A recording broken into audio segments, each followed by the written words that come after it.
Bizarre Brain Comics.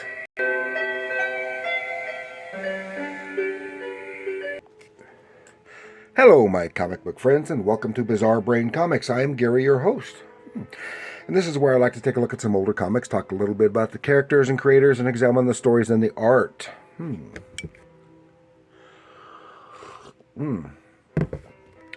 this time, I want to take a look at these books here. This is issues 3 and 4 of John Amon, Amazing Man, from Galant Comics. This is from 2014, written by Gregory and art by Stephen Butler. And I've talked about Stephen Butler several times before, mostly with in conjunction with like Archie comics. But I also did that one Cray, that one sword and sorcery type story. Now this one, I think it was a 6-issue mini-series, and this comes in right in the middle. So it actually makes it kind of difficult to follow. I think, see, there, and a lot of things are told in this story in flashback, which makes it kind of difficult to follow, because if I had the entire storyline and was reading it, I know it would make sense. But in this instance, because I'm just 2 issues right in the middle of the storyline, it kind of loses me. But I still, I can see that it's pretty well written. It's just that I'm missing, because I've only got 2 issues, I'm missing part of the story. Now, this is Galant Comics. I'd never heard of it before. I got this last year. In an event.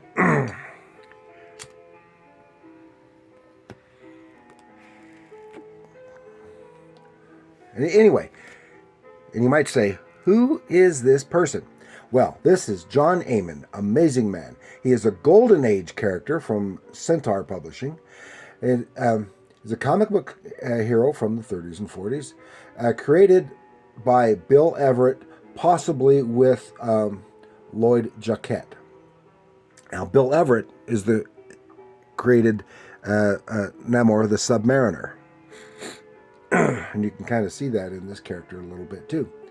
He first appeared in Amazing Man Comics number 5 in 1939. I presume that 1 through 4 had a different title.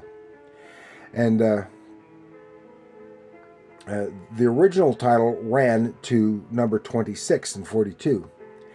And he was considered a second-rate hero, but he's the second superhero to have his own title after Superman. Good. And Centaur went out of business in 42, which is why it was canceled. Because and his character was influential in the creation of Charlton Comics. 1960 superhero character Peter Cannon Thunderbolt, and I can see that, and that was by Pat Morisi,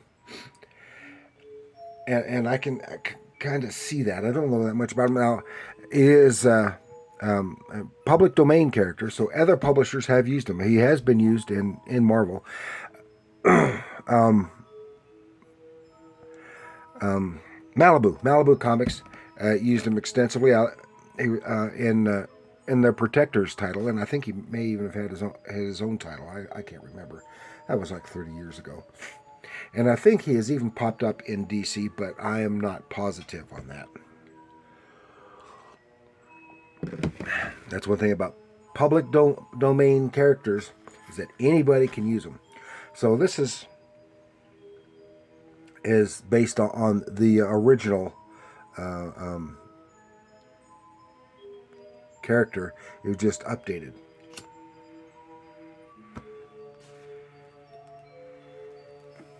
Now, this is a storyline. Like I said, it goes in part of it's told in flashbacks. That's where we're seeing the origin of John Amon and some of the other characters. They use other characters, even though we don't see him in this in here, except when it's giving a bit of what has come before.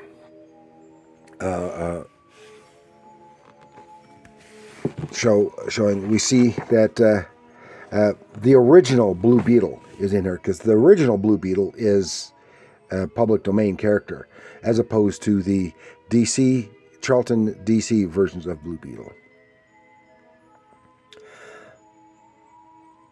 And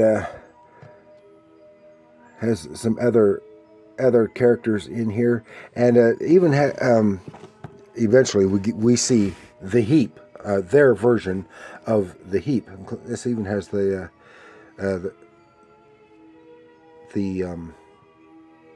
part of the origin here of the Heap.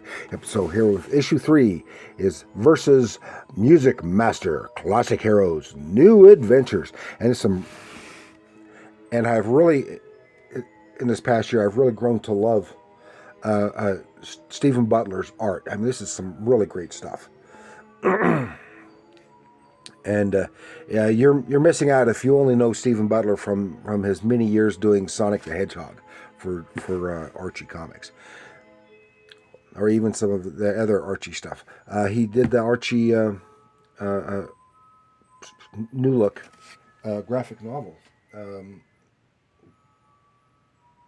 Bad Boy Trouble, Betty and Veronica, and all kinds of other stuff. So here we see that. And we're starting off in September of 1902, over a century ago, in Scotts Bluff, Nebraska. That was just a little bit east of where I grew up. I wasn't in Nebraska, but it was almost Nebraska. And it was probably less than so. Kid at the farm, going to the outhouse. I've heard a lot about those. In fact, while we did not have an outhouse at our house, our neighbor had no plumbing until years later. Had no indoor plumbing, and it was he had to use an outhouse, and we had to use it in a pinch. And here's stuff like my folks. They grew up in just this kind of situation in the same area, where they had to, in the middle of the night, you had to go clear out to the outhouse. And in my mother's case, you had to fight off the geese and the turkeys, because they would pester to no end. Anyway, he's doing his business in the outhouse, falls asleep, and then he wakes up and sees his home is burning. But then we're shifted to the present day. And they don't actually say it, but this is John Amon as a little boy. We said, and he is flying somewhere, and he's intercepted. Boom. Now, he doesn't actually have the power of flight per se. He utilizes what's known as the green, and it's a power of the green. And he can make himself like a mist or something, and if he's like halfway in that state, he has the ability to fly. And he is intercepted. Zam! And it is sound effect, Plug. Now, I wonder, is that the first time Mike Plug had his name used as a sound effect? Because that was intended to be Plug, Mike Plug, when they did come up with that. Anyway, here's... All right, now show yourself. Well, there it is. How Sharper Than a Dragon's Tooth, Part 3 of 6. And here you see, this is the Music Master, and he looks more like a magician, but he uses music and sound as kind of like magic. And he's encased. He said he was sent try to get Amazing Man to assist this, what's called the X Bureau, which is kind of like a government organization of superheroes and all about superheroes and super menaces, I guess. And Amazing Man isn't interested, but he finally kind of talks him into it. Said, we got to go here to the Googer, because he's just looking for a friend of his, and this is where she's at. And we go to this place. I'll go ahead, and then you follow up. And, of course, the pages don't want to come apart. So, okay, so he flies on ahead. Then we're back in this 1965 in Tibet. And I wonder if in a later issue this stuff with this Yeti becomes relevant. And they're seeing now here I see in both the costumes here and I'll show on the next page stuff that is very reminiscent of some Kirby stuff. We see the kid, but this is 60 years later and he's still just a kid. He has been magically retarded in the aging process. So he's trying to master something, and the two monks are having a conflict. Now that's here. Now that is right out of something out of Kirby, right there. And speaking of Kirby, from what I understand, this character here, this Gugur character, is actually created by Jack Kirby. So, and this is some months before, and this character is being recruited by some evil villain. Then we're back to the present. Music Master flash into the Gugur Industries place. Stuff about plants and stuff. Anyway, and here, he's zipping through, and then suddenly it's like he's powerless. And there is Gugur in this semi-plant-like state. And these are special plants that just absorb the sound energy, which drains Music Master of his powers, and they're drawing energy from him. Now, I want to comment here on just the lovely pattern work combined with the coloring of the plants in the background. It's just so lovely. It's just some beautiful work there. If you can see it, you can see it right here. So Music Master is basically taken prisoner. Then we're at someplace else in there. We see this is the friend that Zoe Henderson, that Amazing Man was going to find, and she is there. Here's this Dr. Parker, and she's what is this? She touched that thing, and all this clone says that is made by Dr. Emmelman. Emmelman is dead. That's and he made this for you to protect you because and these are all some plant-based Spartoi. These like soldiers, or guards, but they're all plant beings, and they have no intelligence of their own. They're like plant robots. And the girl, she's a reporter, and she said, I don't believe you. You're not really Dr. Parker. Parker's dead. And goes, yada, yada. Then they're interrupted with thoom, crashing through. And here, oh my gosh, they think it's Amazing Man, but it's not. Uh-oh. I don't know what that is, but I'm afraid I do. And this is apparently their version of the heap. Ooh. So, and I've talked about the heap before. Then we go to 4. And I'm taking too long. We start off with a flashback to, this is when Zoe and Amazing Man first met. This is at a restaurant on the street. She's talking with a friend of hers, and then we see that's Amazing Man in a suit and tie, adjacent table, and the girl and her friend are talking, and then suddenly something happens. Uh-oh, stuff's going on, and How Sharper Than a Dragon's Tooth, part 4 of 6.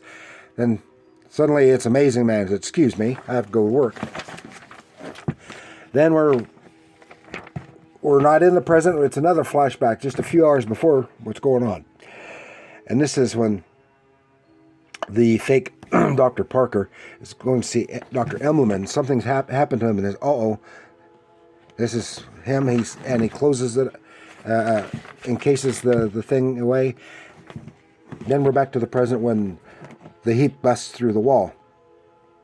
This is when, even though he denied it profusely from the girl that he says that he is Dr. Parker, even though she knows Dr. Parker is dead, he reveals himself as the magic agent, who in disguise flops out this gun that transforms, this little gizmo transforms into the gun. He doesn't have a chance to use it, and so he goes to fight the heap, but it's to no avail. He is quickly knocked aside and knocked out, and then his illusion is gone. That's when Amazing Man arrives. Kerslamo! and slam and wham and fight, fight, fight, and good to see you, Zoe. And so nice sidekick, flying sidekick, but for all the good it does. It seems to have no effect on this heap. And he's big and strong and throws Amazing Man right through all these walls and right through the panels. And then he grabs the girl and said, well, this suit is supposed to protect her, but he never got to tell her how it's supposed to work, how to use it, anything like that. So I guess she's SOL. The critter takes off, and then Amazing Man is confronted by all those Spartoi, all those plant men who are act as guards, and he has to fight, but he is slightly weakened, and he can't draw on the green to turn to mist as he wants to, but he gets just enough to really empower him. Fight, and then suddenly the green takes hold of him, and he's like, he can't control it, and he is like useless. And there is our Googer fella, and he seems to be in control of the thing. And they programmed into you. The green llamas of Kasanba did this to you, Mr. Amen. Mine was but the hand that flipped their kill switch. Now that leads into the Green Llama. The Green Llama was another public domain comic book character, and it also had a radio show. And that's where we leave off at the end of issue 4. I don't know how it started, and I don't know how it ends. I do enjoy what I read. It is just difficult to follow with all the flashbacks. If I had the entire thing, I'm sure it would all come together in the end. But I don't have it. But I wanted to share this with you because even though most of you have probably never seen or heard of it, it was enjoyable. I really liked all the action. I just love the artwork. And I think it's creatively and well written, but too much is missing to see the whole picture for me. And I like the idea of using the public domain characters. That's neat. So that's all I've got for you this time with Galant Comics, John Amen, Amazing Man, numbers 3 and 4 of 6. So I hope you like that. Please like, share, and subscribe. Do leave comments down below what you think of the writing, if you're familiar with the writer, or what you think of the artist Stephen Butler, or what you think of Amazing Man. And personally, I think they did a better job with Amazing Man than Malibu did. But my experience with Malibu's version of Amazing Man was very limited. So that's all. Do all that good stuff, and remember, especially, comics are art.